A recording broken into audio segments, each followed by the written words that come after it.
Hello everyone, welcome back to my channel. So I hope कि आप सभी लोग बहुत अच्छे होंगे और आप अपने एग्जाम की प्रिपरेशन भी बहुत अच्छे से कर रहे होंगे। सो आज की जो हमारी न्यू वीडियो है, इस वीडियो में हम लोग बात करेंगे हमारे बीएससी सेकेंड सेमेस्टर के यूनिट 5 डाइजेशन एंड रेस्पिरेशन के क्लास थर्ड के बारे में।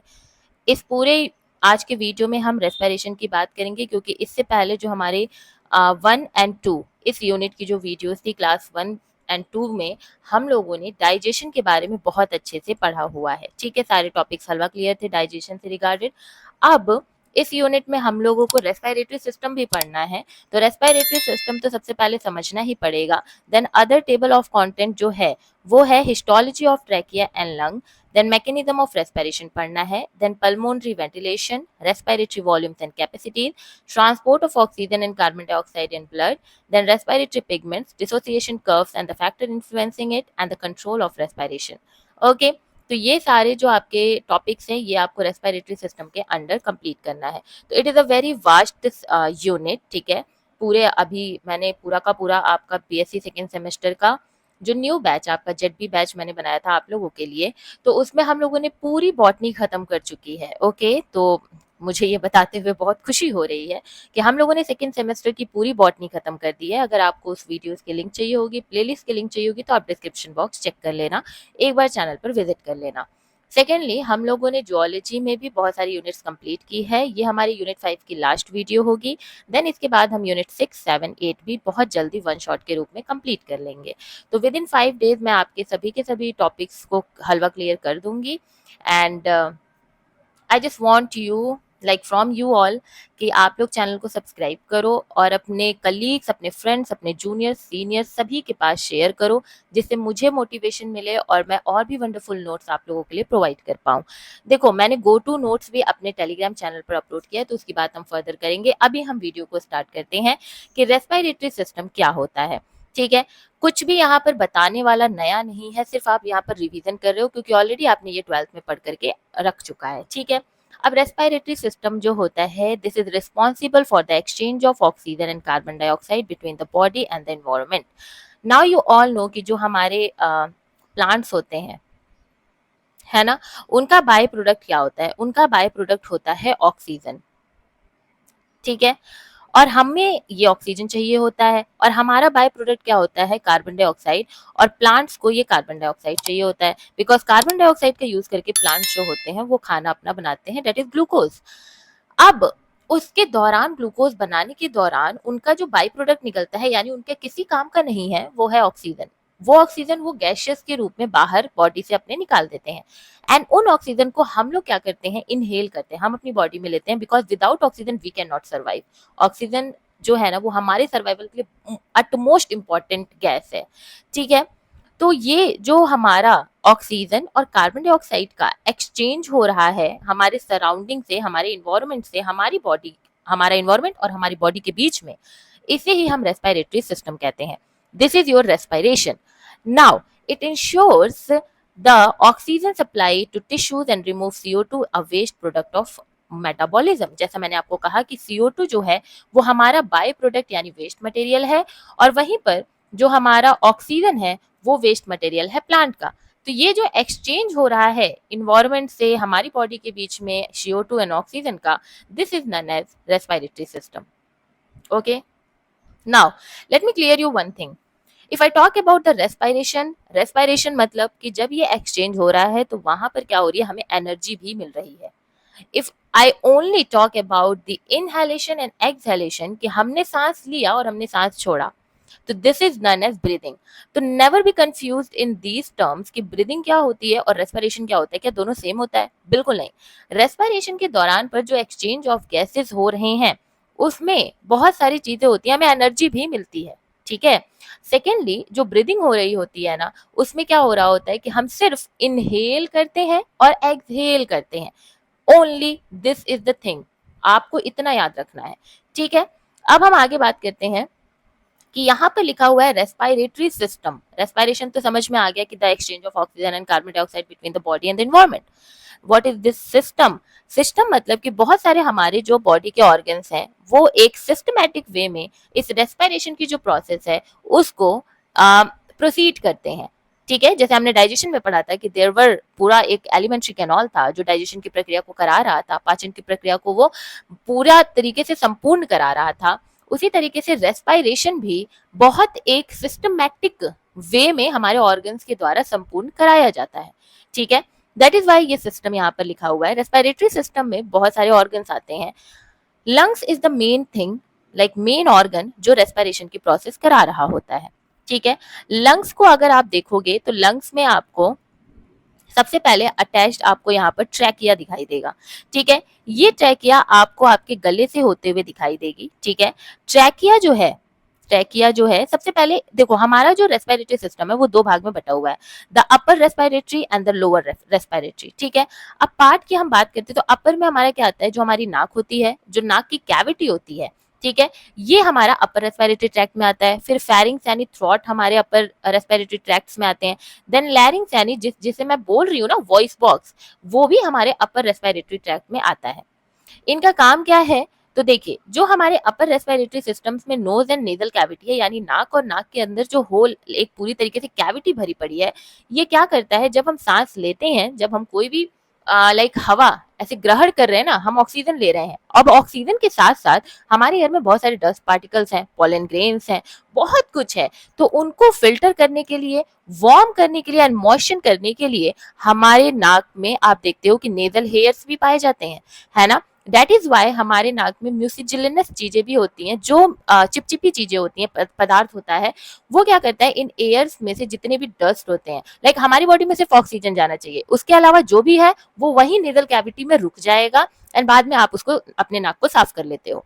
ठीक है, तो जो फिल्टरेशन का काम है, और हमारी बॉडी में एयर जा रहा है फ्रॉम द सराउंडिंग, तो हमारी बॉडी का टेम्परेचर अलग है सराउंडिंग से, तो वो टेम्परेचर को भी मैनेज करना, वार्म अप करना, मॉइस्चर करना, वो सारा काम हमारे नेजल कैविटी में नाक के द्वारा हो जाता है। ठीक है, देन वो हवा जो होती है वो हमारे फेरिंग्स से क्या करती है, वो नीचे हमारे अदर बॉडी पार्ट में जाती है। तो फेरिंग्स यानी थ्रोट क्या है, पैसेज वे है जिससे कि एयर और फूड नीचे जाता है। डिवाइडेड होते हैं ये फेरिंग्स। ठीक है, एक नेजोफेरिंग्स होता है, एक ओरोफेरिंग्स होता है, एक लैरिंगोफेरिंग्स होता है। नेजोफेरिंग्स में से आपको ऑब्वियसली आपको समझ में आ रहा है, नेजोफेरिंग्स में से एयर का पासवे होगा, लाइक पैसेज किसका होगा, एयर का होगा, हवा का होगा। ओरोफेरिंग्स मतलब फूड का होगा, और लैरिंगोफेरिंग्स मतलब कि जो हम साउंड बॉक्स जो हम बोल पा रहे हैं, ये हमारा फेरिंग्स का तीसरा पार्ट है। ठीक है, तो तीन तरीके से डिवाइड है। लैरिंग्स जो होता है, इसमें वोकल कॉर्ड्स होते हैं जो हमारे फूड को प्रिवेंट करते हैं कि कहीं वो हमारे ट्रैकिया में ना घुस जाए। ठीक है, तो जो लैरिंग्स होता है, ऐसे यहाँ पर ना आप देखते हो कि इपीग्लॉटिस लगा होता है। ये इपीग्लॉटिस इस चीज का ध्यान रखता है कि जो हम फेरिंग्स के थ्रू, लाइक एक हो गया लैरिंग्स, एक हो गया फेरिंग्स, अब दोनों एक ही पास में है। ठीक है, अब हमें तो पता है कि फेरिंग्स के थ्रू खाना जा रहा है अंदर, है ना। अब बताओ कि अगर ये खाने का पैसेज है, खाना पता चले इसमें चला जाए, हम बोल रहे हैं साथ में, खाना चला जाए हमारे लैरिंग्स वाले में, ये था फेरिंग्स और ये था लैरिंग्स। ठीक है, तो हमारे लैरिंग्स वाले में मान लो कि खाना चला गया, तो हम क्या करते हैं, हम खांसने लगते हैं, जल्दी से हम चाहते हैं कि वो खाना बाहर निकल जाए। दैट इज वाई हम क्या बोलते हैं कि जब भी हम खाना खा रहे हैं तो हमें बोलना नहीं चाहिए। ठीक है, क्योंकि क्या होता है कि खाना फेरिंग्स के थ्रू इसोफेगस में जाना होता है, लेकिन वो चला जाता है लैरिंग्स हमारे वॉइस बॉक्स में, तो हम खांसना तुरंत स्टार्ट कर देते हैं। This is the reason. तो ये जो प्रिवेंशन है कि खाना कहीं हमारे फेरिंग्स से लैरिंग्स में ना चला जाए, इसका प्रिवेंशन करता है epiglottis. This is the very important name. Epiglottis एक कप, एक ऐसा मान लो ना, मेरी भाषा में मैंने इसको ऐसे ही समझ के रखा हुआ है कि ये एक कवरिंग है, एक कैप है जिसने हमारे लैरिंग्स को कवर करके रखा है। अगर ये कैप खुला, दैट मीन्स कि फूड हमारे लैरिंग्स में जाएगा, हम खांसना स्टार्ट कर देंगे, क्योंकि लैरिंग्स जो है वहां से सिर्फ हवा पास हो सकती है, खाना नहीं पास हो सकता है। ठीक है, तो खाना जाएगा तो ऑब्वियसली हमें क्या आएगी, खांसी आएगी, हम जल्दी से उस खाने को बाहर निकालना चाहेंगे। Okay, getting my point. So the nose, the nasal cavity, the pharynx and the larynx are the upper respiratory tracts. Okay. Now, lower respiratory tracts में ट्रैकिया आता है जो कि विंड पाइप कहलाता है। ये ट्यूब शेप का होता है। ठीक है, सी शेप कार्टिलेज इसमें पाया जाता है, ऐसा कुछ होता है, ये ट्यूब शेप का होगा और इसमें ऐसे करके कार्टिलेज होंगे। ठीक है, और रिंग शेप में ये कार्टिलेजेस जो होते हैं वो लाइक पूरी तरीके से अरेंज होते हैं, और ये कार्टिलेज डायरेक्ट होता है हमारे लंग्स के लिए। अब यहाँ से हमारा लंग्स जो है वो स्टार्ट हो जाएगा। ठीक, now the second one is bronchi. Two primary bronchi होते हैं left and right, further divided होते हैं स्मॉल ब्रोंकी में, जिसको कि आप ब्रोंक्यूल्स कहते हो। स्मॉल एयरवेज होते हैं leading to the alveoli, lack cartilage में कोई भी कार्टिलेज नहीं होते हैं, लेकिन इनके पास स्मूथ मसल्स जरूर होती हैं। एल्वोलाई हमारा एक टिनी एयर शैक है, एक गुब्बारे नुमा स्ट्रक्चर है, ठीक है, जहां पर एक्सचेंज होता है गैसेस का। और ये पूरा का पूरा जो एल्वोलाई होता है, मान लो कि ये गुब्बारे जैसा एल्वोलाई मैंने बना दिया, जहां पर एक्सचेंज ऑफ गैसेस हो रहा है, तो ये पूरी तरीके से ऐसे ब्लड कैपिलरीज से क्या होगी, सराउंडेड होगी। ठीक है, ये मैं कल पढ़ाऊंगी सर्कुलेटरी सिस्टम, तो वहां बताऊंगी कि क्या मतलब है इस ब्लड कैपिलरीज का, हमारे एल्वोलाई को जो वो सराउंड कर रही है, क्यों कर रही है। ठीक है, समझ में आ रहा है। तो लोअर और अपर रेस्पिरेटरी ट्रैक्ट्स आपको समझ में आ गए। अब हम आपका इसका थोड़ा सा विजुअलाइजेशन करा देते हैं। ठीक, अब अपर में क्या होता है कि we have a nasal cavity. ठीक है, देखो ये नेजल कैविटी है, फिर ओरल कैविटी है, तो हमें ओरल से कोई मतलब लेना नहीं। अगर आप ऑब्वियसली कभी कभी होता है कि हम मुंह से सांस लेते हैं, तो उस टाइम पे क्या होता है कि हमारे फेरिंग्स में चला जाता है सांस लेकर के। ठीक है, तो ऐसे नहीं करना है, नाक से सांस लो। ठीक है, तो नेजल कैविटी से आपने सांस लाइक नोज से सांस लिया, नेजल कैविटी में सारा फिल्टरेशन, वार्म अप, मॉइशन, ये सब हुआ एयर का। देन वो मूव कर रहा है, और मूव करके हमारे लैरिंग्स के बाद ये ट्रैकिया में आ रहा है। अब ट्रैकिया में हवा आने के बाद ये दो ब्रोंक्यूल हो लाइक ब्रोंकी हो गए। ठीक है, फिर टू प्राइमरी ब्रोंकी जो है ये फर्दर ऐसे छोटे छोटे ब्रोंक्यूल्स में क्या होते हैं, डिवाइडेड होते हैं। ये देख रहे हो, एक ब्रोंक्यूल, दूसरा ब्रोंक्यूल, तीसरा। तो होता क्या है कि जो ट्रैकिया है ना, ट्रैकिया से हमारे प्राइमरी ब्रोंक्यूल्स निकलते हैं। ठीक है, फिर प्राइमरी से सेकेंडरी ब्रोंक्यूल्स निकलते हैं, एंड देन थर्ड में ब्रोंकाई, जो टर्शियरी ब्रोंकाई है, वो निकलती है। तो मान लो ये ट्रैकिया बना दिया, अब यहाँ से हमारे प्राइमरी ब्रोंक्यूल निकल गए, उसके बाद यहाँ से क्या हो गए, सेकेंडरी ब्रोंक्यूल निकल गए, फिर यहाँ से क्या हो गया, टर्शियरी ब्रोंक्यूल निकल गए, और टर्शियरी में जाकर के ऐसे आपको ये एल्वोलाई बैग नुमा स्ट्रक्चर्स दिखेंगे, जो फुल ऑफ पूरी की पूरी तरीके से ब्लड कैपिलरी से सराउंडेड होंगे, क्योंकि जो एक्सचेंज ऑफ गैसेस होने वाला है वो हमारे ब्लड के ही थ्रू होने वाला है। ठीक है, अब एक बहुत अच्छा डायग्राम जो आपको और क्लैरिटी दे देगा हमारे रेस्पिरेटरी सिस्टम के बारे में, ये होता है फ्रंटल साइनस। ठीक है, फ्रंटल साइनस के नीचे आपको दिखाई देगा नेजल कैविटी, और फ्रंटल साइनस जो है वो नेजल कैविटी को सपोर्ट करती है, साथ में स्फेनॉइड साइनस भी हमारे नेजल कैविटी को सपोर्ट कर रही है। तो देयर आर टू साइनसेस, एक फ्रंटल और एक स्फेनॉइड। ठीक है, देन हमारी नेजल कैविटी देखने को मिलती है। नेजल कैविटी के बाद आपको फेरिंग्स देखने को मिलता है, जो उसी से कनेक्टेड होता है। देन आपकी एक ओरल कैविटी होती है, जिससे अभी आप बोल पा रहे हो, है ना, जैसे मैं अभी बोल पा रही हूँ। फिर एपिग्लॉटिस होती है, एक कवर, जो कि लैरिंग्स को कवर करके रखती है। लैरिंग्स जो होता है वो लीड करता है ट्रैकिया को, जिसमें आपको रिंग शेप की कार्टिलेजेस जो है रिंग शेप में अरेंज दिखाई देंगे। ठीक है, ऐसे। ठीक, अब ट्रैकिया से आपको यहाँ पर अंदर की बात, ठीक है, ये ब्रोंकस निकलते हुए दिखाई देगा। ठीक है, फिर ब्रोंकस से आपको छोटे छोटे ब्रोंक्यूल्स निकलते हुए दिखाई देंगे, और इन ब्रोंक्यूल्स में से इमर्ज होते हुए दिखाई देगा आपको छोटा छोटा एल्वोलाई। ठीक है, ये चीज क्लियर हुआ। अब ये जो ब्रोंकस ब्रोंक्यूल, ये जो डाइवर्जन हुआ है दो चीजों का, यहाँ पर दो ब्रोंकस आ गए ना, तो दो ब्रोंकस ने दो लंग्स का भी फॉर्मेशन कर लिया है। ठीक है, तो this is our first lung. ठीक है, and this is our second lung. अब इस लंग को कवर करके रखा हुआ है किसने, प्लूरल कैविटी ने। इस ये नाम याद रखना, प्लूरल कैविटी ने इस लंग को क्या करके रखा हुआ है, पूरी तरीके से कवर करके रखा हुआ है। सो प्लूरल कैविटी नेम बहुत इंपॉर्टेंट है। एक होता है हमारे पास राइट लंग, ठीक है, और एक होता है हमारे पास लेफ्ट लंग। तो एक दाया लंग और एक हमारा बाया लंग, दो मतलब अ पेयर ऑफ लंग हमारी बॉडी में पाए जाते हैं, और लंग सपोर्टेड होते हैं नीचे हमारे डायाफ्राम से। तो ये चीजें आपको बिल्कुल भी नहीं भूलनी है। द मोस्ट इंपॉर्टेंट थिंग जो आपके एमसीक्यू में पूछा ही जाएगा वो है pleural cavity. The cavity which surrounds the lung, उसका नाम क्या है, प्लूरल कैविटी। ठीक है, तो ये चीजें थी हमारी अपर एंड लोअर हमारे जो रेस्पिरेटरी पार्ट्स हैं उनकी। So this is our upper respiratory part and this is our lower respiratory part. Okay, समझ गए आप। तो ये था हमारा रेस्पिरेटरी सिस्टम के पार्ट्स। अब हम आगे बढ़ते हैं और चीजों को अच्छे से समझते हैं। आप स्क्रीनशॉट लेते चलिए। ठीक है, ठीक है, तो ये सब तो हमने समझ लिया। नाउ देखो, अपर और लोअर के बाद भी हमारे पास दो ऐसे एसेसरी स्ट्रक्चर्स हैं जो हमारे लिए काफी इंपॉर्टेंट रोल प्ले करते हैं रेस्पिरेटरी सिस्टम में। एक है डायाफ्राम, जो मैंने आपको नीचे दिखाया था, जो लंग्स को क्या करते हैं, सपोर्ट करके रखते हैं। तो मेन मसल्स होती हैं ये रेस्पिरेशन की, जो कॉन्ट्रैक्ट होती हैं ड्यूरिंग इनहेलेशन।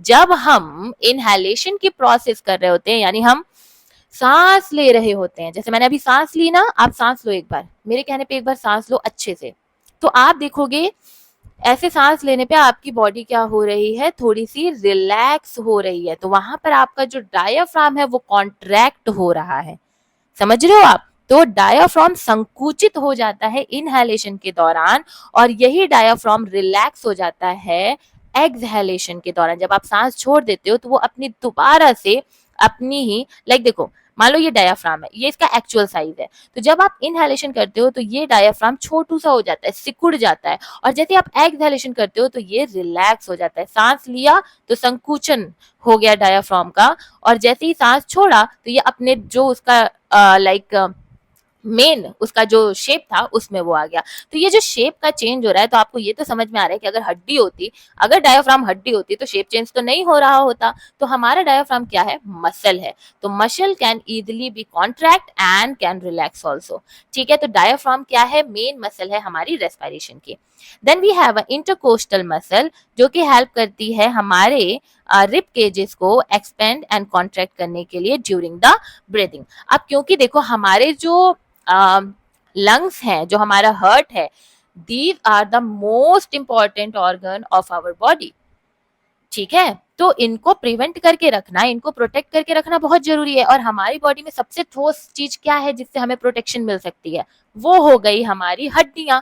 तो इसीलिए भगवान ने हमें हमारे लंग्स को सुरक्षित करने के लिए और हमारे हार्ट को सुरक्षित करने के लिए रिप केजेस दिए हुए हैं, ऐसे जाल बना करके दिए हुए हैं हड्डियों के, कि अब तो भैया कुछ भी हो जाए, कुछ भी कितना भी कोई मार दे, मतलब ऑब्वियसली बहुत ज्यादा मार देगा तो टूट ही जाएगी, लेकिन नॉर्मल आप अपनी बॉडी अगर सेफली रखते हो तो ये रिप केजेस आपके लंग्स एंड हार्ट को बहुत अच्छे से प्रिवेंट करके रखेंगे। ठीक है, तो भगवान ने ऑलरेडी दे के रखा हुआ है कि मेरे लंग्स और हार्ट को कुछ नहीं होना चाहिए, मेरे बच्चों के जो लंग्स एंड हार्ट्स हैं उनको कोई दिक्कत नहीं होना चाहिए। ठीक है, बिकॉज अगर हृदय सही रहेगा और लंग सही रहेगा तो चीजें अच्छे से चलेंगी, बॉडी फंक्शनिंग करेंगी। तो अगर कभी किसी को चोट लगती है तो रिप केजेस पे आप देखते हो कि ज्यादा चोट लगती है, पसलियां टूट जाती हैं, हड्डियां टूट जाती हैं, उसके बाद इंटरनल ऑर्गन्स को जब ठेस पहुंचती है, उसको टच होता है, इंटरनल इंजरी होती है, तब जाकर के कोई मरता है। वरना पसलियां भी टूट जाए तो वो भी कहीं ना कहीं थोड़ा बहुत सही हो सकता है, लेकिन अगर अंदर चोट लग गई ना तो फिर काम खत्म। ठीक है, तो these are the intercostal muscle. Intercostal muscle देखो अब क्या होता है ना, कि मान लो कि हमारी ये पूरा जाल बना हुआ है, ठीक, ये रिप केजेस का, तो होगा क्या कि बीच में जो हड्डियां होती है ना, उनके बीच में ऐसे क्या होता है, वेट मैं ट्राई करती हूँ। देखो ऐसे करके इन रिप केजेस के ना ऐसे बीच में ये मसल्स होती हैं, पूरी तरीके से ये मसल्स हैं।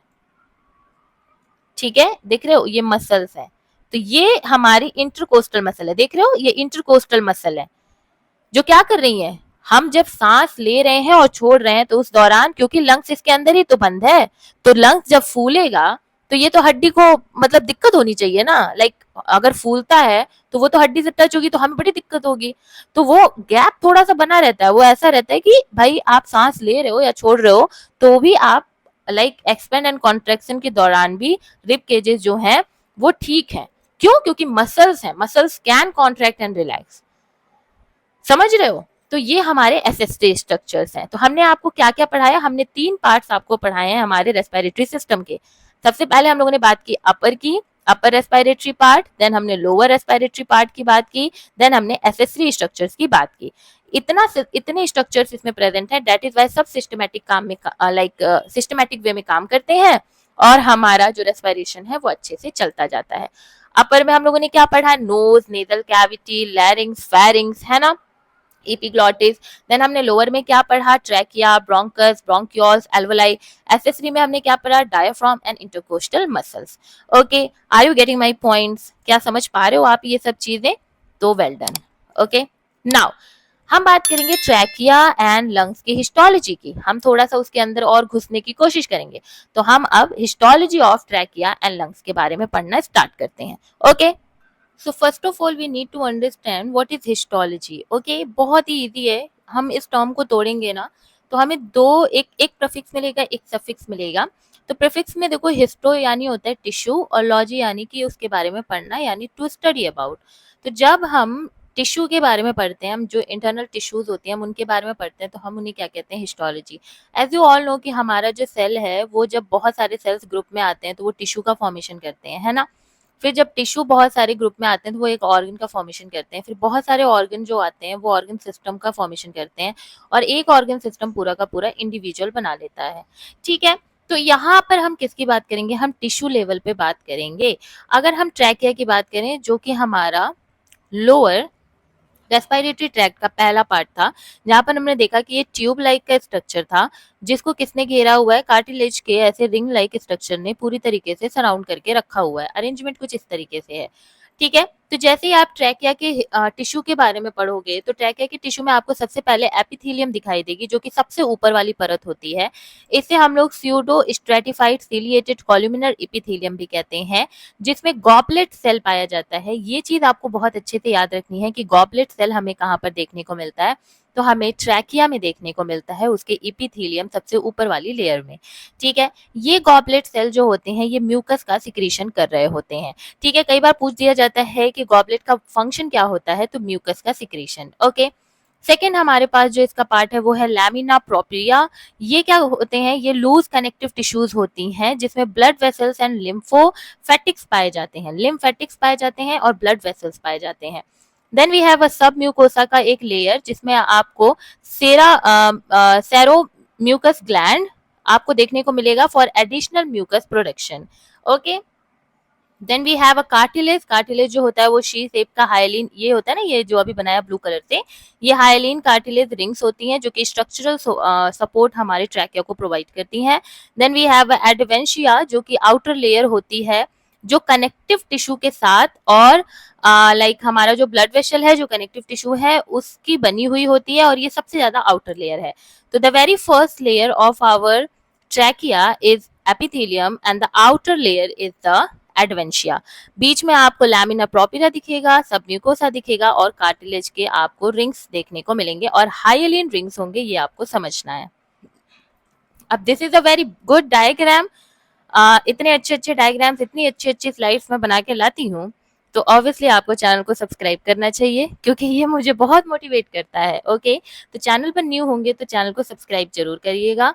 ओके, अच्छा, ट्रैकिया में हमने क्या देखा कि सबसे पहले वाली लेयर हम देख रहे हैं म्यूकोसा, जो कि म्यूकस को सिक्रीट कर रही है। एपिथेलियम आपने ये देखा। ठीक है, then we have a submucosa की layer, then we have a cartilage की layer, and then we have a adventitia. तो पहले जो म्यूकोसा लेयर है, यहाँ पर हमने देखा कि ये एपिथेलियम में पाई जा रही है। ठीक है, और ये पूरी तरीके से म्यूकस को सिक्रीट करेगी। देन वी हैव अ सब म्यूकोसा, जो जो इस लेयर म्यूकोसा की लेयर को बना रही है, सब म्यूकोसा म्यूकोसा की लेयर को बनाएगी। Then we have a cartilage layer. ठीक है, ये कार्टिलेज की लेयर होती है, और फिर हमारा ये हो गया एडवेंशिया। तो जैसे ही आपने ट्रैकिया को काट करके देखा तो टिश्यू का कुछ इस तरीके से डिफरेंशिएशन आपको देखने को मिलेगा। The MSCA, that is mucosa, submucosa, cartilaginous layers and adventitia. उसी तरीके से अगर हम लंग्स की टिश्यूज के बारे में पढ़ेंगे, तो लंग्स को जैसे ही आप लाइक माइक्रोस्कोपिक स्टडी करोगे उसकी, तो आपको एल्वेलाई देखने को मिलेगी। एल्वेलाई थिन वॉल्ड शैक होता है, जो कि सिंपल स्क्वैमस एपिथेलियम से कवर्ड होता है। आपने ट्रैकिया में कौन सी एपिथेलियम देखा, आपने स्यूडो स्ट्रेटिफाइड सीलिएटेड कॉल्यूमिनार एपिथेलियम देखा है। यहाँ कॉल्यूमिनार एपिथेलियम है, वो भी सीलिएटेड है, यानी सीलिया प्रेजेंट्स है उसमें। ठीक है, और यहाँ हमारे पास सिंपल स्क्वैमस एपिथेलियम की लेयर है। ठीक है, एल्वेलाई दो तरीके की आप देख सकते हो। एक टाइप 1 होती है, जिसे टाइप 1 न्यूमेटोसाइट्स कहते हैं, जो गैस का एक्सचेंज करती है, और एक टाइप 2 न्यूमेटोसाइट, यानी कि वो दूसरे टाइप की एल्वेलाई होती है, जो क्यूबाइडल सेल से बनी होती है, और वो सिर्फ सरफेक्टेंट को सिक्रीट करती है, जिससे हमारा सरफेस टेंशन जो है वो रिड्यूस होता रहे, क्योंकि alveoli is responsible for the gaseous exchange. तो कोई भी टेंशन अगर किसी को हैंडल करना है तो वो हमारी एल्वेलाई है, उन्हीं को CO2 एंड O2 का एक्सचेंज कराना है।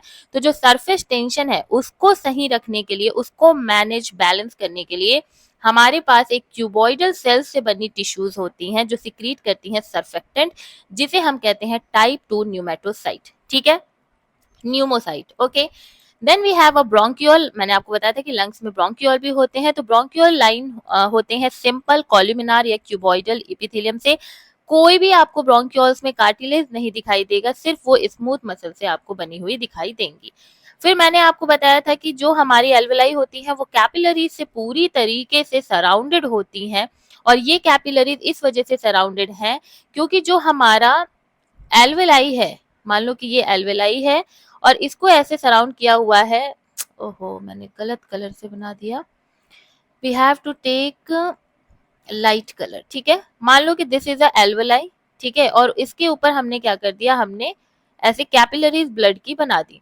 Alveoli, this alveoli is responsible for the gases exchange. अभी आगे और अच्छे से समझ में आएगा, ठीक है, कि कैसे गैसेस एक्सचेंज हो रहा है। इंटरस्टिशियल टिश्यूज की मैं बात करूं तो ये कंटेन करते हैं इलास्टिक फाइबर्स, जो हमारे लंग्स को एक्सपेंशन एंड रिक्वाइलेशन, जब हम सांस ले रहे होते हैं तो उस दौरान जो हमारी लंग्स, जो हमारे फेफड़े फैलाव करते हैं और फिर से अपनी आवृत्ति यानी पुनः आवृत्ति के लिए लचीले, जो उनके उनके अंदर जो लचीलापन है वो because of this interstitial tissues है, जो कि किन से बनी हुई हैं, इलास्टिक फाइबर से बनी हुई हैं, ठीक है। तो समझ में आया आपको, ये था हमारा हिस्टोलॉजी ऑफ लंग। और भी बहुत अच्छे तरीके से आप यहाँ पर देख सकते हो, this is artery, this is airway, this is lymphatic, ये पूरा लिम्फेटिक है। एल्वेलाई आपको यहाँ पर दिखाई दे रही है ना, और देख रहे हो पूरी एल्वेलाई, ये पूरे ब्लड और लिम्फेटिक कैपिलरीज पूरी यहाँ पर इसको घेरे हुई हैं। तो this is the histology of lung. Okay, then we have a mechanism of respiration. अभी तक हमने समझ लिया है ना कि हमारे पास क्या क्या पार्ट्स हैं, हिस्टोलॉजी क्या क्या है। अब हम बात करते हैं कि रेस्पिरेशन का मैकेनिज्म क्या है, कैसे रेस्पिरेशन हो रहा है। मैंने वेरी फर्स्ट टाइम में ही आपको बता दिया था स्टार्टिंग ऑफ द वीडियो में कि there is a difference between respiration and breathing. Okay, now what is the difference? Respiration में हमेशा ही हम बात करते हैं एनर्जी प्रोडक्शन का। रेस्पिरेशन के दौरान जो ग्लूकोज होता है वो टूट करके हमें एनर्जी दे रहा होता है, ठीक है।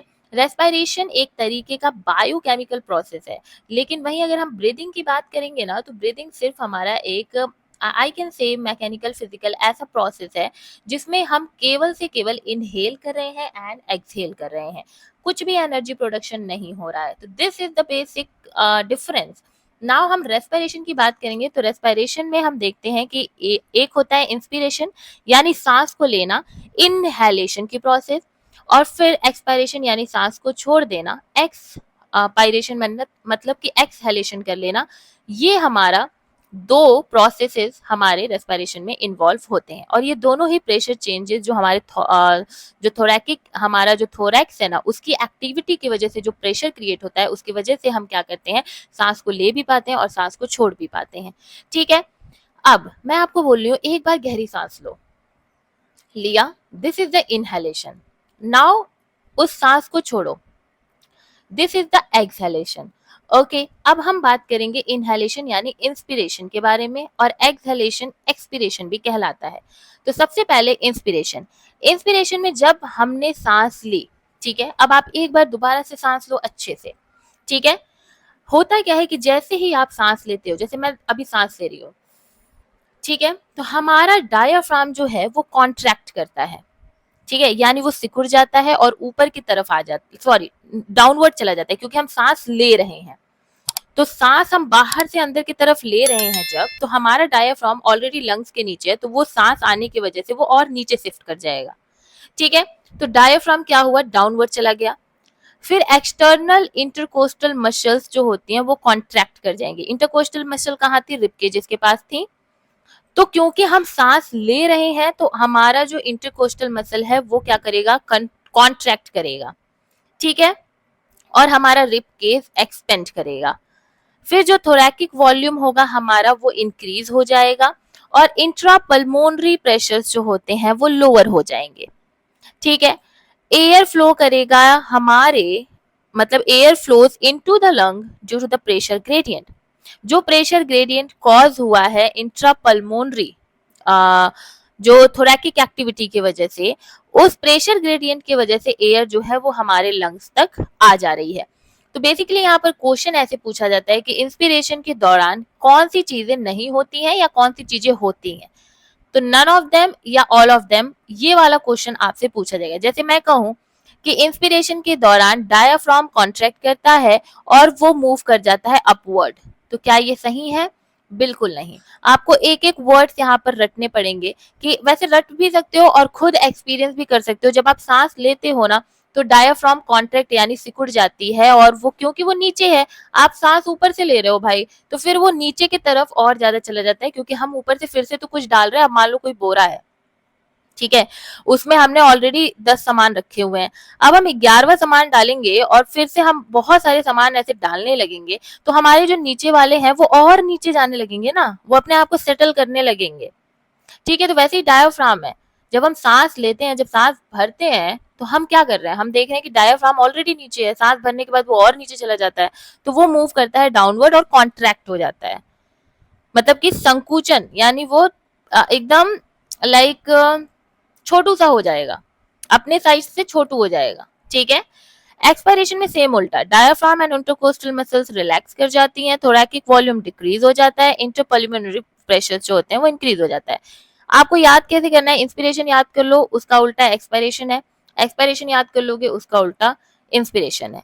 एयर मूव करेगा out of the lung, forced expiration यानी कि जानबूझ के जब आप एकदम फोर्सफुली एक्सपायरेशन कर रहे हो, अपने अंदर से सांस छोड़ रहे हो, तो उस दौरान पर internal, intercostal and abdominal muscles जो होती हैं उनका भी काम, मतलब एब्डोमिनल मसल जो कि आराम से पड़ी हुई हैं, लेकिन आपको तो मजे आते हैं अपने ऑर्गन्स को छेड़ने में, अपनी मसल्स को छेड़ने में, तो आप क्या करोगे कि नहीं, मैं तो बहुत तेज सांस लूंगा। अब जैसे ही आपने बहुत तेज सांस ली, यानी कि फोर्स्ड एक्सपायरेशन किया, तो उस टाइम पर इंटरकोस्टल जो मसल होती हैं और जो एब्डोमिनल मसल्स होती हैं उनको भी काम पे लगना पड़ता है। और जब आप बार बार ये सांस छोड़ने वाली प्रोसेस करोगे ना फोर्सफुली, तो आप देखोगे कि आपके अंदर की मसल्स दर्द करने लगेंगी आफ्टर सम टाइम, जो एब्डोमिनल मसल है। ठीक है, तो this is about inspiration and expiration. इसको हम डायग्रामेटिक वे में भी थोड़ा बहुत देख लेते हैं, जिससे आपको और अच्छे से समझ में आ जाए। ठीक है, देखो यहाँ पर हमने सांस लिया, अब जैसे ही हम सांस ले रहे हैं तो हमारा डायाफ्राम क्या हो जा रहा है, सिकुड़ जा रहा है। ठीक है, और हमारा डायाफ्राम क्या हो गया, कॉन्ट्रैक्ट हो गया। बेसिकली हमारे डायाफ्राम को कैसा होना चाहिए, हमारे डायाफ्राम को ऐसा होना चाहिए, वो कॉन्ट्रैक्ट होके बिल्कुल छोटू सा हो गया, लाइक ऐसा हो गया। ठीक है, डायाफ्राम कॉन्ट्रैक्ट हो गया, एक्सटर्नल जो हमारा इंटरकोस्टल मसल्स हैं वो कॉन्ट्रैक्ट करने लगी, और थोरैकिक कैविटी जो है वो एक्सपेंड हो गई। आपको सांस लेके देखो, थोरैकिक कैविटी आपको थोड़ा सा ऊपर होते हुए दिखाई देगी। ठीक है, और लाइक ये वाला चेस्ट वाला रीजन आपको थोड़ा सा ऊपर होते हुए दिखाई देगा। जैसे ही आप सांस लोगे, जैसे ही सांस छोड़ोगे, चेस्ट वाला आपका रिलैक्स होते, रेड्यूस होते हुए दिखाई देगा। जैसे ही आपने सांस छोड़ी, तो आपका थोरैकिक कैविटी वाला जो है पोर्शन वो रेड्यूस हो गया, एक्सटर्नल इंटरकोस्टल मसल्स रिलैक्स हो गई। ठीक है, और जो डायाफ्राम होता है वो भी अपने जो लाइक इनका जो रीगेन है अपने स्ट्रक्चर को, उसने कर लिया। डायाफ्राम बेसिकली ऐसे है। ठीक है, जब हम सांस लेते हैं ना, तो ये छोटू हो जाता है, ये चिपक जाता है, लाइक इधर से ये क्या होता है, ऐसे हो जाता है, कॉन्ट्रैक्ट हो जाता है, और जैसे ही हम सांस छोड़ते हैं तो फिर से ये अपना रीगेन कर लेता है। ठीक है, तो ये हमारा था inspiration and expiration. Take the screenshot. श्वसन की प्रक्रिया में सांस लेना और सांस छोड़ना, यही दो शामिल है। ठीक है, अब इसमें आप देखो, ये प्रेरणा नहीं है। ठीक है, इंस्पिरेशन और ये एक्सपायरेशन, ये नहीं, ये दोनों आप इसको हटा देना। ठीक है, सिर्फ इंस्पिरेशन एक्सपायरेशन रखना। नाउ पल्मोनरी वेंटिलेशन क्या होता है, पल्मोनरी वेंटिलेशन यानी कि ब्रीदिंग। अब बहुत बड़ा नाम लगेगा, what is this pulmonary ventilation, लेकिन मैं तभी से चिल्ला रही हूँ ब्रीदिंग। तो ब्रीदिंग का दूसरा नाम है पल्मोनरी वेंटिलेशन, जिसको डिफाइन करते हैं हम ऐसे कि जब हमारा एयर में जो एयर है, ठीक है, उसका एक्सचेंज हो रहा है एटमॉस्फेयर से लंग में, लाइक लंग और एटमॉस्फेयर, दे बोथ कोऑर्डिनेट और वो काम कर रहे हैं, तो वो हमारा पल्मोनरी वेंटिलेशन यानी ब्रीदिंग कहलाएगा।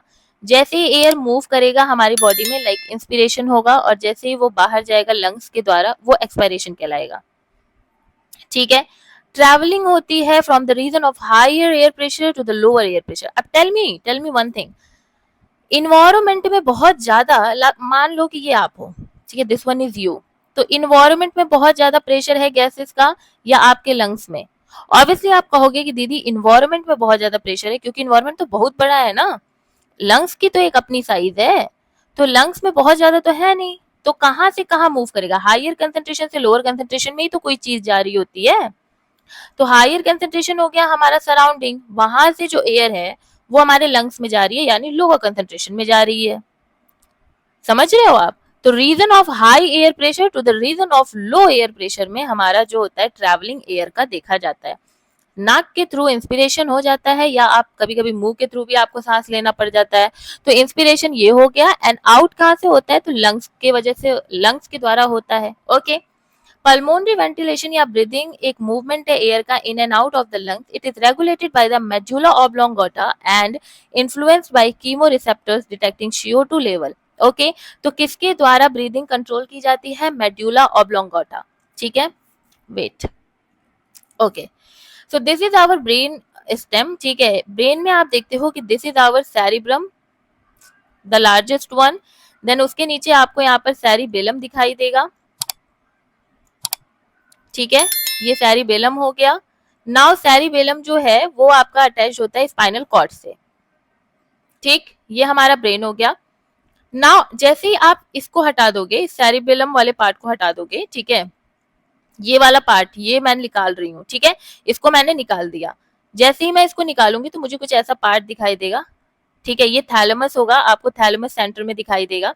इसके ऊपर ही ऐसे पूरी तरीके से सेरिबेलम लगा हुआ था। ठीक है, ऐसे करके, लेकिन मैंने सेरिबेलम को हटा दिया। ठीक है, तो जैसे ही हटाओगे तो आपको दिखाई देगा थैलेमस। ओके, थैलेमस के बाद आपको बीच में मिड ब्रेन दिखाई देगा, ये पॉन्स आपको दिखाई देंगे, एंड पॉन्स के नीचे आपको मेडुला ऑब्लोंगेटा दिखाई देगा।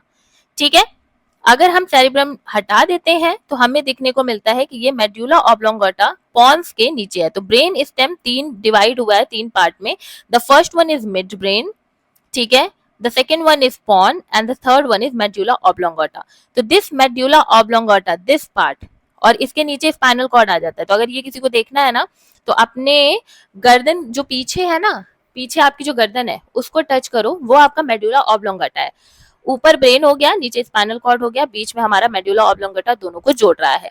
तो ये जो मेडुला है ना, ये ही हमारे जो ब्रीदिंग है यानी पल्मोनरी वेंटिलेशन है उसको क्या करता है? कंट्रोल करता है। ठीक है, चलिए, तो हमें हाँ, इसमें फिर कीमो रिसेप्टर्स का भी काम होता है जो CO2 लेवल को क्या करते हैं? डिटेक्ट भी करते हैं। इट इन्वॉल्व टाइडल ब्रीदिंग और फोर्स्ड ब्रीदिंग। टाइडल ब्रीदिंग क्या होती है? हम नॉर्मल सी ब्रीदिंग कर रहे हैं, जैसे मैं पढ़ाते पढ़ाते भी सांस ले रही हूँ, आप पढ़ते पढ़ते भी सांस ले रहे हो, तो this is the tidal breathing, कि नॉर्मली सांस ले रहे हैं। ठीक है, और दूसरी होती है फोर्स्ड ब्रीदिंग, मतलब कि आप एक्स्ट्रा एफर्ट लगा रहे हो सांस लेने के लिए। जैसे हम एक्सरसाइज कर रहे होते हैं, हम दौड़ रहे होते हैं, है ना, तो जब हमें बहुत ज्यादा एनर्जी लगानी पड़ती है सांस लेने के लिए ना, तब वो कहलाती है फोर्स्ड ब्रीदिंग। तो पल्मोनरी वेंटिलेशन या ब्रीदिंग को दो तरीके से बांटा गया है। एक है टाइडल ब्रीदिंग जो नॉर्मली आप सांस ले रहे हो, और दूसरी हमारी कौन सी ब्रीदिंग है? फोर्स्ड ब्रीदिंग, जहां पर आप एक्स्ट्रा एफर्ट लगा रहे हो सांस को लेने और सांस को छोड़ने में। और ये कब देखा जाता है? जब आप थोड़ा बहुत एक्सरसाइज कर देते हो, डांस कर देते हो, या फिर आप दौड़ लेते हो, तो उस टाइम पर आप देखते हो कि आपको सांस लेने और छोड़ने में जल्दी जल्दी जल्दी जल्दी ऐसे आप फोर्सफुली करते हो वो चीज। ठीक है, तो breathing are of two type. ठीक है, मतलब दो तरीके से इन्वॉल्व है। Now take the screenshot. देखो, ये यहाँ पे आप समझ सकते हो कि हमारा जो बिना किसी प्रयास के हम सामान्य रूप में सांस ले रहे हैं ना, तो वो हमारा क्या कहलाएगा? Tidal breathing. लेकिन जब हम बल पूर्वक सांस लेंगे ना, जब हमें अतिरिक्त मांसपेशियों का भी प्रयास के प्रयास से हमें सांस लेना पड़ेगा फोर्सफुली, तब वो कहलाएगा क्या? वो कहलाएगा हमारा फोर्स्ड ब्रीदिंग। ठीक है, चलो, okay, what is this? Let me see. ठीक है, इससे आपको कुछ उतना लेना देना नहीं है, ये सब प्रेशर्स की बात है, इसको छोड़ते हैं। Okay, so connect with science वाली, दिस इज माय टेलीग्राम। ठीक है, and this is my Instagram. बहुत सारे बच्चों को दिक्कत होती थी, तो मैंने यहाँ पर QR ही लगा दिया है, जिससे आपको बहुत ईजी होगा। आप जस्ट इसका स्क्रीनशॉट लोगे एंड स्कैन करोगे तो आप मेरे चैनल्स पर पहुंच जाओगे। जो मेरा इंस्टाग्राम चैनल है वो है सिंपली आंचल 09, जहां पर सीरियसली मैं सिंपली अपनी ही लाइफ को पोर्ट्रे करती हूँ। वहां पर जो मैं हूँ वो वहां पर आपको मैं दिखती हूँ। ठीक है, तो simply Aanchal 09 is all about the, I can say कि वहां मेरा स्टडी का उतना कुछ नहीं है, I am just like me. और वहां अगर आपको मेरी एक्चुअल पर्सनैलिटी देखनी है तो आप वहां पर मुझे देख सकते हो। ठीक है, तो you can follow me for on like Instagram, simply Achal 09, and you can join me on Telegram. This is very important, ठीक है। Please join me on Telegram, because वहां पर मैं आपको बहुत कुछ प्रोवाइड करती हूँ। मैं आपको गो टू नोट्स, मैंने आपके बीएससी सेकेंड सेमेस्टर बॉटनी के पूरे यूनिट 1 से यूनिट 8 तक के आपको गो टू नोट्स प्रोवाइड कर दिए हैं, ठीक है। पूरी वीडियोस लाइक लिंक्स प्रोवाइड है वहां पर। देन हम लोग अभी एमसीक्यू सॉल्व करेंगे, तो 20 एमसीक्यूज मैं यहाँ पर सॉल्व कराऊंगी, और रिमेनिंग 10 एमसीक्यूज मैं आपको टेलीग्राम पे हर एक यूनिट से प्रोवाइड कराऊंगी। तो टेलीग्राम तो ज्वाइन करना इज वेरी इंपॉर्टेंट, ठीक है। इंस्टाग्राम पे आप मुझे जानने के लिए मुझे फॉलो कर सकते हो, लेकिन टेलीग्राम पे आप फॉलो करोगे खुद के लिए, आपके ही बेनिफिट के लिए, ठीक है। तो ये दोनों जगह आप चाहें तो हमें फॉलो और ज्वाइन कर सकते हैं। Now transport of oxygen and carbon dioxide की बात करते हैं हमारे ब्लड में।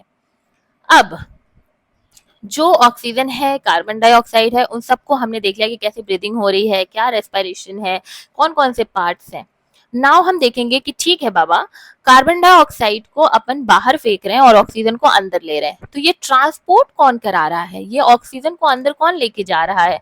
हमने सांस ले ली तो सांस के थ्रू तो चलो ट्रैकिया, फिर ट्रैकिया से ब्रोंकी, फिर ब्रोंकी से ब्रोंकियोल जा रहा है, बट वे क्या है, कैसे जा रहा है। तो अब हम उस ट्रांसपोर्ट को पढ़ेंगे। तो हम ऑक्सीजन ट्रांसपोर्ट में ये देखते हैं कि 98% ऑक्सीजन जो है वो हमारे हीमोग्लोबिन से बाइंड करता है, जो कि आरबीसी में पाया जाता है।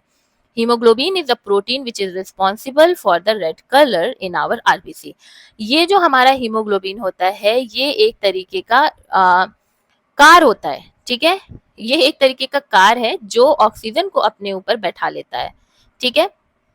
लेट मी, अभी इसको मैं पूरा आपके ना दिमाग में बैठा दूंगी। Wait, give me just 2 minute, not 2 minute. देखो, दिस इज अ कार, ठीक है। ये अपन ने एक कार बना दी, ठीक। अब होगा क्या, ये कार बड़ा ही अच्छा कार है, लाइक ये प्यार करता है ऑक्सीजन से। ये प्यार करता है ऑक्सीजन से कि ऑक्सीजन भाई तुम इधर आओ, मैं तुम्हें लेकर के चलता हूँ।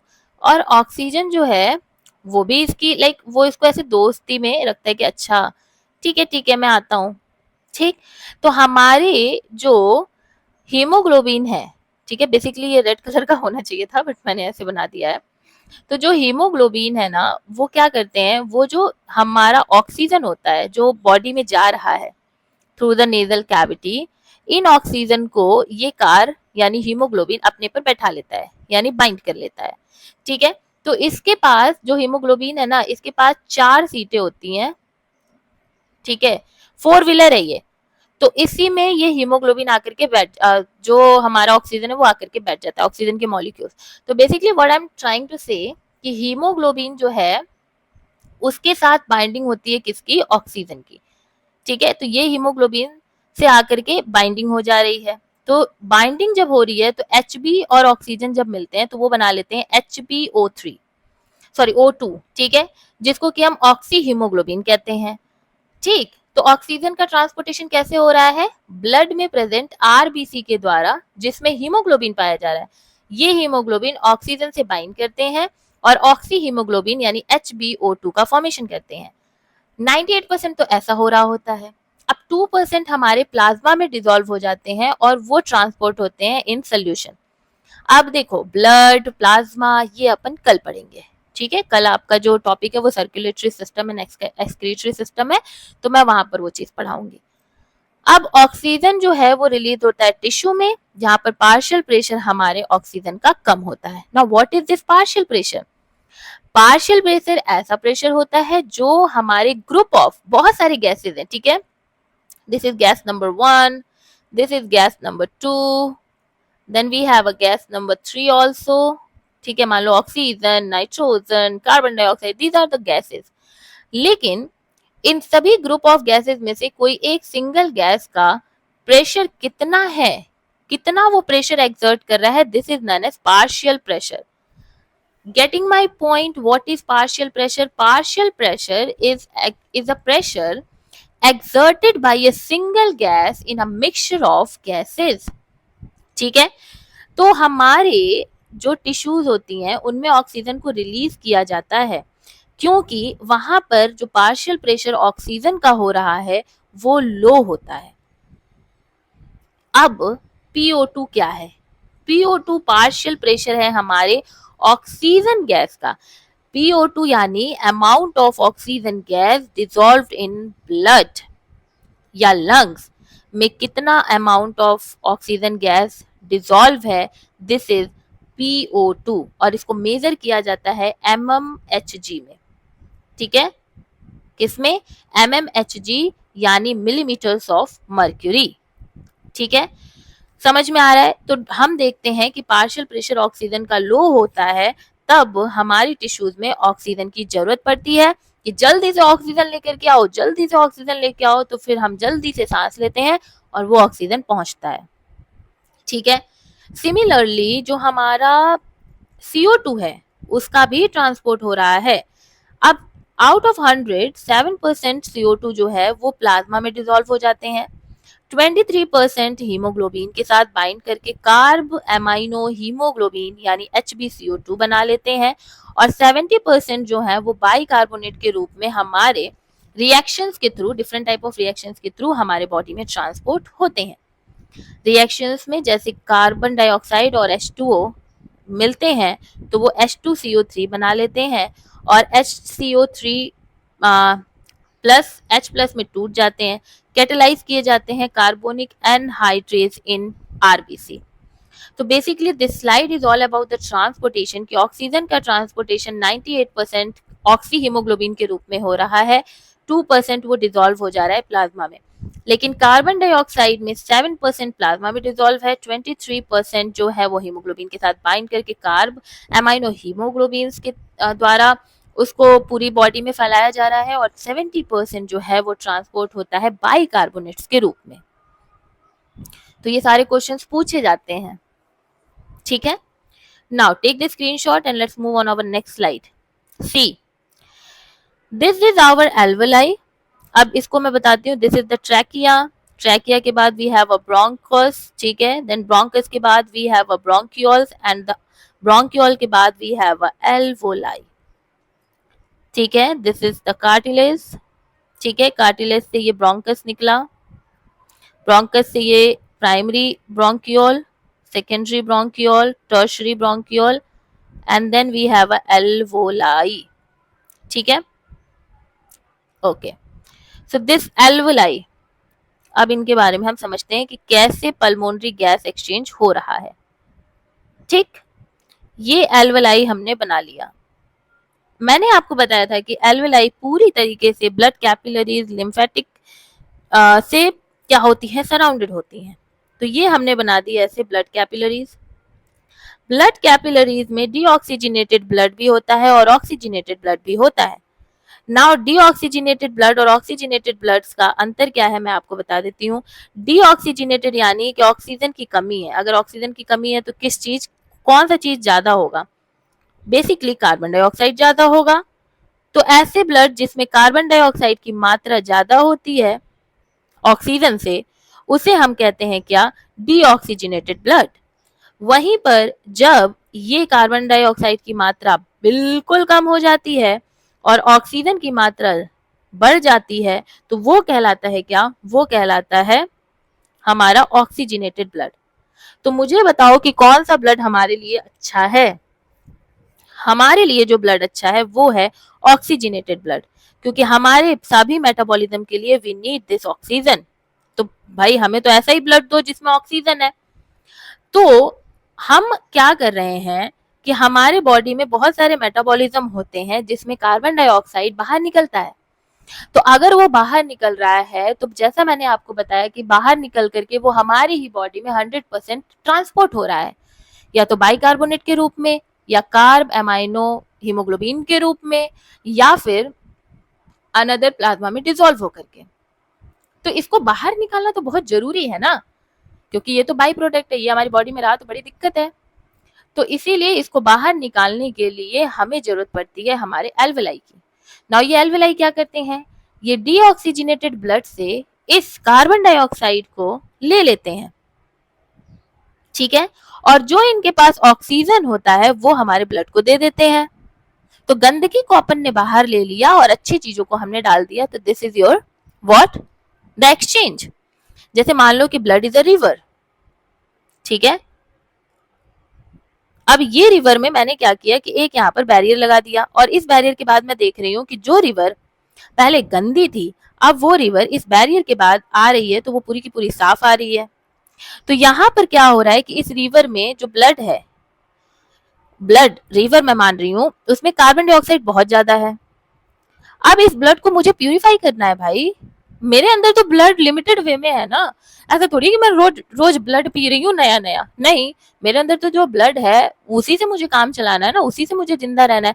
तो अगर कार्बन डाइऑक्साइड हमारी बॉडी में घुस जा रहा है, लाइक ऑलरेडी निकल रहा है हर मेटाबॉलिज्म में, तो वो कार्बन डाइऑक्साइड को बाहर फेंकेंगे ना, ब्लड को थोड़ी बाहर फेंकेंगे। तो कार्बन डाइऑक्साइड को बाहर फेंकना जरूरी है। अपन रोज ब्लड नहीं कंज्यूम कर सकते हैं, ओके। हम लोग सिर्फ पानी पी सकते हैं, तो उसको निकालना बहुत जरूरी है। इसीलिए एल्वेलाई क्या करती है, एल्वेलाई के पास ऑक्सीजन होता है, ठीक है। अब एल्वेलाई क्या करती है, जो ऑक्सीजन इसके पास होता है सबसे पहले तो इस कार्बन डाइऑक्साइड को खींच लेती है, चल इधर आ। तो कार्बन डाइऑक्साइड भाई ठीक है आ जाते हैं, रोते गाते एल्वेलाई के पास चला गया, और वहां पर ऑक्सीजन जो है, जो एल्वेलाई के पास होता है, उसे वो क्या करता है, ब्लड को दे देता है, जिससे हमारा ब्लड हो गया प्यूरिफाई, फिर से ऑक्सीजन हमारे ब्लड को मिल गया, और फिर हम अपनी मेटाबॉलिज्म एक्टिविटी बड़ी अच्छी तरीके से कर लेते हैं, जो भी कुछ हमें करना है, because we need oxygen for the energy production, okay. तो बेसिकली तो एनर्जी प्रोडक्शन में ही ऑक्सीजन चाहिए, ठीक है। तो ब्लड इन होता है, ब्लड इन होता है ऐसे कैपिलरीज में, फिर क्योंकि एल्वेलाई से पूरी तरीके से घिरा हुआ है, तो CO2 को एल्वेलाई ले लेता है और ऑक्सीजन को वापस से दे देता है। इस तरीके से पल्मोनरी एक्सचेंज होता है। नाउ एक बहुत ही अच्छा डायग्राम जिससे आपको और क्लैरिटी मिल सकती है, देखिए यहाँ पर ब्लड लो है इन ऑक्सीजन और बहुत ज्यादा CO2 में मात्रा, लाइक हमारे ब्लड में CO2 की बहुत ज्यादा है। तो कैसा ब्लड है ये, डीऑक्सीजिनेटेड ब्लड है। होता क्या है कि ये ब्लड एंटर करता है ब्लड कैपिलरीज में, CO2 डिफ्यूज हो जाता है from blood to be exhaled, यहाँ से CO2 हमारे एल्वेलाई के अंदर जाने लगता है। तो ये रेड ब्लड सेल है, ये रेड ब्लड सेल ही तो बैठा के ला रही है ना, मैंने बोला ना हीमोग्लोबिन, हीमोग्लोबिन से ही बैठ करके आ रहा है CO2, है ना। तो CO2 से बाइंड होकर के कार्ब एमाइनो हीमोग्लोबिन बना रही थी, तो ये रेड ब्लड सेल आ रही हैं कि भाई मैं तो लेके आ रहा हूँ, किसको लेके आ रहे हो, तो मैं तो कार्बन डाइऑक्साइड को लेके आ रहा हूँ, ये खराब चीज है, इसको बाहर निकालना है, तो मैंने बैठा लिया है चुपके से, अब मैं लेके आ रहा हूँ। ये लेकर के आते हैं, और बेचारे कार्बन डाइऑक्साइड को पता नहीं होता है कि भाई ये ब्लड कैपिलरीज में जहां मैं घूम रहा हूँ, अभी तक तो मैं प्लाज्मा में बॉडी में मस्त घूम रहा हूँ, कहीं भी जा रहा हूँ, लेकिन यहाँ इसको नहीं पता कि अगर इस रास्ते में जाऊंगा, इस RBC पे, हीमोग्लोबिन पे बिलीव करके, तो मैं तो निकल लूंगा, मैं तो बाहर चला जाऊंगा बॉडी से, ये इसको पता नहीं होता है, ठीक है। होगा क्या, रेड ब्लड सेल इसको लेके आएंगे, एल्वेलाई जो है वो कार्बन डाइऑक्साइड को खींच लेगी, ठीक है। और खींचने के बाद air move in in and out of the alveoli. अब क्या होगा, यहाँ से एयर एल्वेलाई से कहाँ जाएगी, अभी मैंने आपको बताया ट्रैकिया, अच्छा अभी बताती हूँ, रिवर्स बताती हूँ, देखो ट्रैकिया, ट्रैकिया से ऊपर आप, मैं नॉर्मल बता रही हूँ, ट्रैकिया से ऊपर जाओगे लैरिंग्स, लैरिंग्स के बाद आपको यहाँ पर आपका मुंह दिखेगा और नाक दिखेगी, ठीक है, दिस इज योर नेजल, ऐसे करके, ठीक। अब देखो ये नेजल है ना, और ये हो गई हमारी ट्रैकिया, ट्रैकिया कार्टिलेजिनस, हाइलिन ये कार्टिलेज बना लो, ठीक है। Then we have a bronchus, bronchus से we have a bronchioles, and bronchioles से वी हैव अ एल्वोलाई।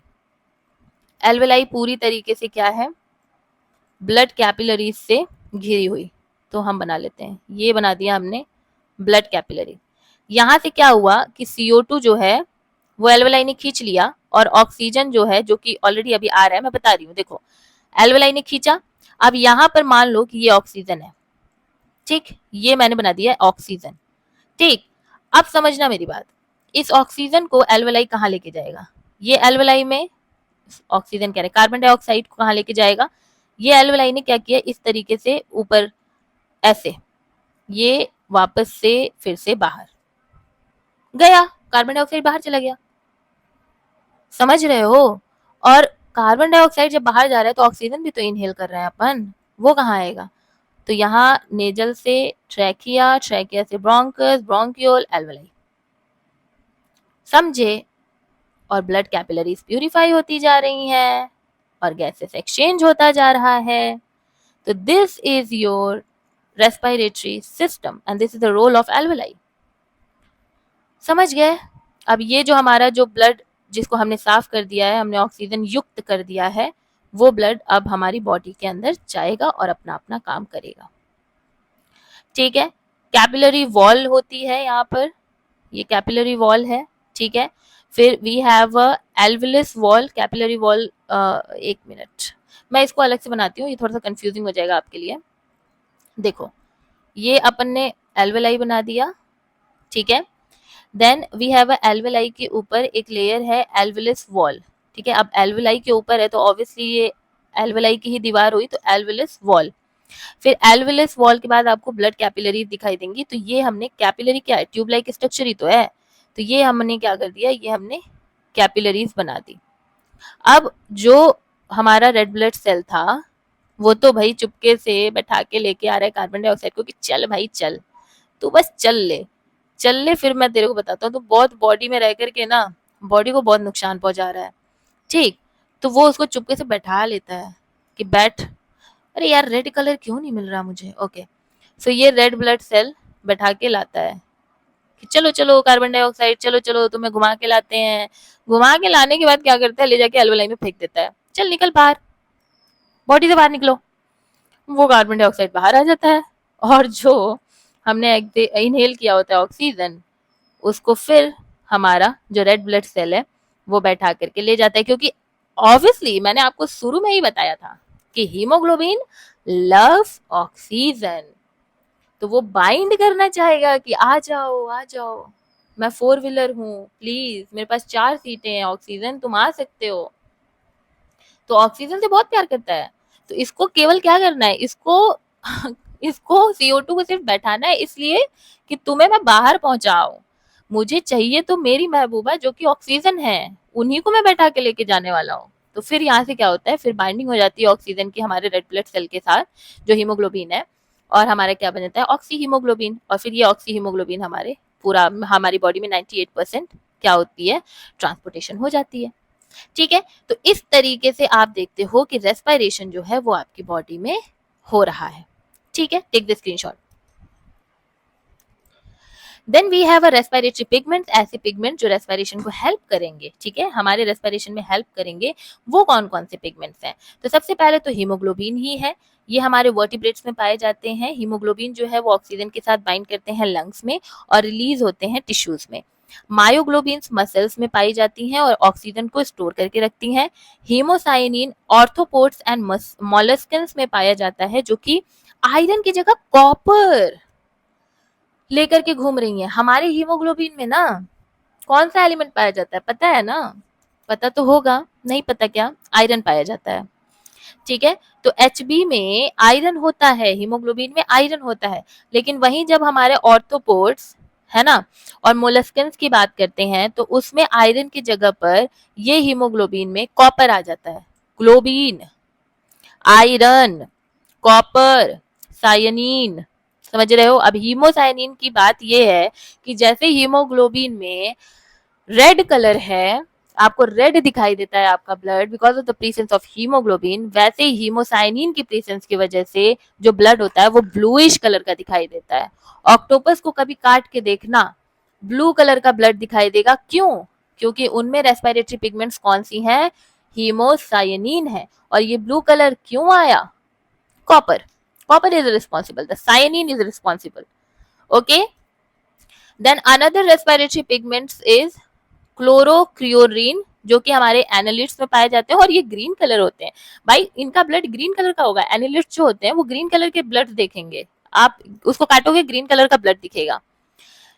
फिर हीम इराइथ्रीन, ये कुछ इनवर्टिब्रेट्स में पाए जाते हैं और इनमें हीम नहीं होता है, नॉन हीम आयरन पिगमेंट पाया जाता है। ठीक है, तो ये चीज आपको समझ में आ गई। These are the important respiratory pigments. आपसे पूछा जा सकता है कि एनालिट्स में कौन सा रेस्पिरेटरी पिगमेंट पाया जाता है, तो क्लोरोक्रियोरिन। और आर्थ्रोपोड्स और मोलस्कन्स में कौन सा रेस्पिरेटरी, ये तो बहुत बार पूछा है, this is the most repetitive question. पता है हम लोग इंसान है, इंसान वाले क्वेश्चन तो कभी नहीं पूछेंगे। ये नहीं पूछेंगे इंसान में कौन सा पाया जा रहा है, वर्टिब्रेट्स में कौन सा पाया जा रहा है ना। मुझे ये बताओ ऑर्थोपोड्स और मोलस्कन्स में कौन से रेस्पिरेटरी पिगमेंट्स पाए जा रहे हैं, तो वहां पे हो जाता है haemocyanin. Okay, then we have a respiratory volumes and capacities.